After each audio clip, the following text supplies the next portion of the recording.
باب رسول اللہ صلی اللہ علیہ وسلم کی تلوار کے بیان میں۔ انس ابن مالک رضی اللہ عنہ سے روایت ہے کہ رسول اللہ صلی اللہ علیہ وسلم کی تلوار کا دستہ چاندی کا تھا۔ یہ حدیث صحیح ہے۔ دیکھیے سنن ترمذی حدیث رقم 1691 اور سنن ابی داؤد حدیث رقم 2583۔ سامعین اب اس حدیث سے ثابت ہونے والے چند مسائل سماعت کریں۔ پہلا مسئلہ، بعض حالات مثلا چاندی کی انگوٹھی یا تلوار کا دستہ وغیرہ میں مردوں کے لیے چاندی کا استعمال جائز ہے، اور بعض حالات مثلا چاندی کے برتنوں میں کھانا پینے میں کسی کے لیے بھی جائز نہیں ہے۔ دوسرا مسئلہ، دین اسلام کا ہر بنیادی مسئلہ محفوظ و مدون ہے، اور اجتہادی مسائل میں اہل حق علماء کے لیے قیامت تک دروازہ کھلا ہے۔ سائب ابن یزید رضی اللہ عنہ سے روایت ہے کہ احد والے دن رسول اللہ صلی اللہ علیہ وسلم نے 2 زرہیں پہنی تھی جنہیں آپ نے جوڑ رکھا تھا۔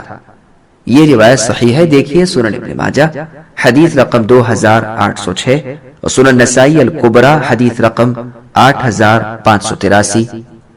انس ابن مالک رضی اللہ عنہ سے روایت ہے کہ نبی صلی اللہ علیہ وسلم مکے میں داخل ہوئے اور آپ نے سر پر مغفر یعنی خوت پہن رکھا تھا۔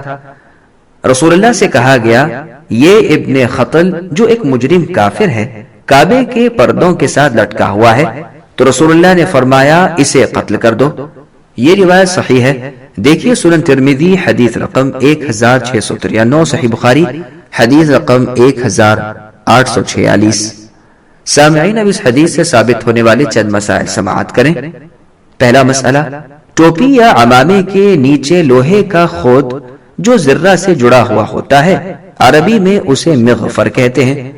دوسرا مسئلہ، اگر حج یا عمرے کی نیت نہ ہو تو مکے میں بغیر احرام کے داخل ہونا جائز ہے۔ تیسرا مسئلہ، اپنی حفاظت کے لیے تدابیر کرنا جائز ہے۔